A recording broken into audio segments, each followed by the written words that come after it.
Some events in a nation's life arrive like sudden cracks in an old monument, unexpected at first glance, yet revealing deep structural tensions beneath. The blast near the Red Fort last week was one such crack. Not because the explosion was unprecedented. India has endured far deadlier strikes, but because of the people behind it. Doctors, educated professionals, individuals who were expected to heal, guide, and contribute to society, not undermine it. Their involvement marks a turning point in India's internal security landscape. The emergence of white-collar terrorism, a form of extremism that hides behind qualifications, respectability, and the very trust that society grants its professionals. So this is not just a security story. It is a story about shifting identities, new vulnerabilities, and the quiet evolution of radicalization in 21st century India. Hello everyone, I am Nayangiri Gosavi, and today we explore the broader topic of white-collar terrorism. When forensic teams reached the site, they anticipated the familiar signatures of low-capacity modules, improvised devices, untrained cadres, poorly planned execution at the blast site. What emerged instead was a trail leading not to remote hideouts but to ordinary apartments in Faridabad, spaces rented by doctors, stocked with nearly 3,000 kgs of precursor materials, timers, and communication hardware.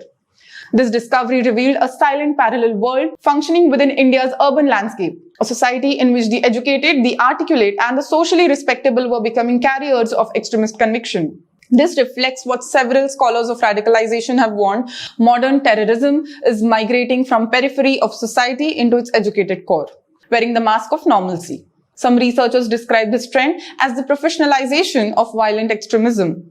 Others call it networked radicalization, where educated individuals are not merely recruited for tasks, they engineer, optimize, and scale operations. This is terrorism's new intellectual architecture.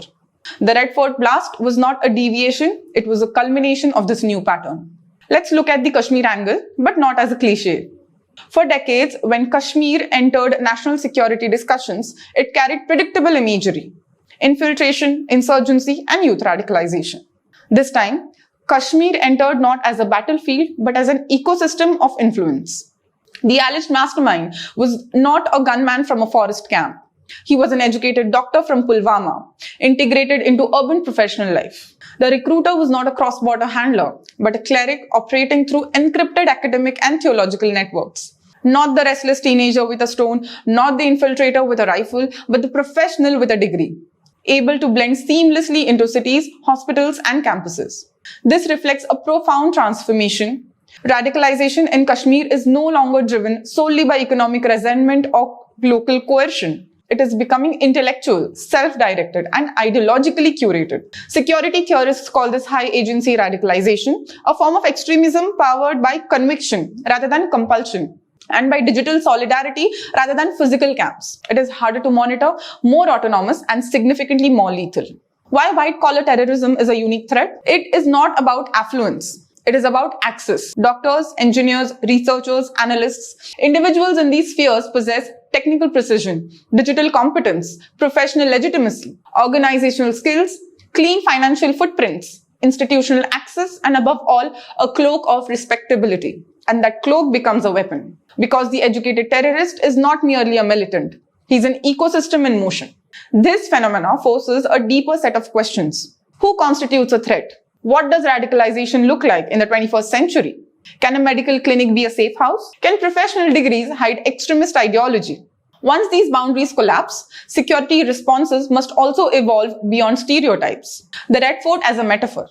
The Red Fort has always been more than a monument. It is a symbolic stage on which India narrates its identity. Attacks around it are never just physical acts, they are symbolic statements. This blast was not designed to demolish a national monument, it was designed to demonstrate capability, the capability of a technical, trained, professionally organized terror module to operate inside India's metropolitan bloodstream. Unlike the chaotic violence of earlier decades, this incident displayed organized planning, technical precision, professional execution, and ideological networking. This is the architecture of white-collar terrorism, the constitutional and institutional lens. To a civil servant, every incident must be understood not only as a crime, but as a structural challenge. Let's look at the legal architecture here. The unlawful Activities and Prevention Act of 1967 defines terrorist acts and conspiracy. The National Investigation Agency Act of 2008 enables central investigation of interstate terror act. The Prevention of Money Laundering Act and the Financial Intelligence Unit tracks terror financing and suspicious transactions. But these legal instruments operate within the larger constitutional tension between individual liberty of Article 21 and state responsibility to ensure security. The federal dimension. This case was a real-time demonstration of cooperative federalism in security by Delhi, Haryana, Jammu Kashmir, central agencies, forensic labs, and intelligence units. For GS2 and GS3, this becomes an illustration of horizontal and vertical coordination, information sharing architecture, and cooperative federalism in security. White-collar terrorism emerges from sites of aspiration: medical colleges, engineering hostels, research labs, and urban employment corridors. It reveals three deeper truths. First, radicalization is no longer a class phenomena. It is ideological, not economic. The educated are not immune. Second, the extremism hides behind social respectability. And third, technology is the new ideological incubator. Encrypted platforms, darknet logistics, and academic chat circles have replaced physical training camps. This is the emerging threat to internal security of India.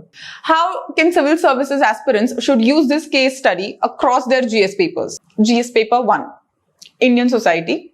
Use this case to illustrate how social trust is eroding as radicalization enters professional domains. You may also use it under themes like urbanization and new vulnerabilities, changing nature of youth identity, role of technology in social transformation. This makes your GS1 answers contemporary and analytical. Under GS paper 2, this incident can strengthen answers on federal coordination in national security, police reforms and intelligence sharing, constitutional balance between security and civil liberties. You can also connect it with NatGrid, the crime and criminal tracking network system, and the need for all India criminal intelligence grid. Under GS paper 3, internal security. Now this is where the core of this issue lies for us aspirants. You can use it to exemplify the evolution of terrorism, urban radicalization, use of professional skills in extremist planning, gaps in the chemical precursor surveillance, rise of decentralized high agency modules, encryption and cyber radicalization. The Red Fort case signifies a shift from resource-poor insurgency to knowledge-driven terrorism, demanding a reorientation of India's counter-terror architecture towards digital intelligence and behavioral mapping. Now this shows analytical depth which UPSC rewards. Under GS paper 4, this case becomes a classic example for ethical collapse of professionals, abuse of institutional trust, violation of professional oaths, erosion of social contract, conflict between role ethics and personal ideology. Now, this gives your ethics answer a real, recent and emotionally resonant case. This incident can also enrich essays on changing nature of violence, on technology and society, trust, institutions and social capital, role of educated youth in shaping the democracy, and the crisis of modern ethics. The Red Fort blast is ultimately a reminder that the architecture of modern terrorism is no longer constructed in distant mountains or hidden camps. It is built in minds, educated, articulate, and sometimes quietly radicalized. White-collar terrorism is the new frontier. Understanding it is not merely the responsibility of security agencies, it is the duty of an informed citizenry, and especially of those preparing to administer the world's largest democracy. Because the most dangerous weapon is not the device that explodes, it is the educated mind that chooses to weaponize its knowledge. Understanding that transformation is essential for anyone who aspires to serve a nation as complex and courageous as India. Thank you and keep learning.